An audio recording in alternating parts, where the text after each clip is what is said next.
চিনি গুঁড়া চাউল দিয়ে টিপচলি মেখে নিচ্ছি। দেখতে থাকুন কী কী উপকরণ অ্যাড করলাম। চিনি, নারিকেল, শুকনো দুধ পাউডার, কিশমিশ, কাজু বাদাম আর হচ্ছে দেশি বাদাম। এখানে সারাদিন ভিজিয়ে রাখছিলাম 1 কাপ চিনি গুঁড়া চাউল। চট্টগ্রামের বাসায় টিপচলি মাখা। আর দিয়ে দিচ্ছি কলা।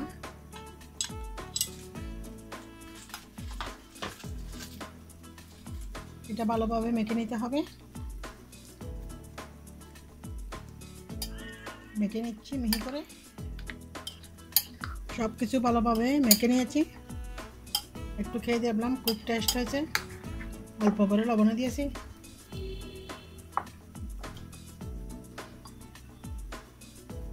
দুইয়ান সাসা মিশান ছোটো সাইডে। এটা সাধারণত বিশেষভাবে মহরমের দিন বানানো হয়। অল্প করে করে সবাই হাতে তালুতে নিয়ে আমরা ছোটোবেলায় খেতাম। প্রত্যেকটা করে বানানো হতো। সবাই সবার করে দেওয়ার রেওয়াজ থাকতো। এখন তো শহরের মধ্যে এগুলো নাই।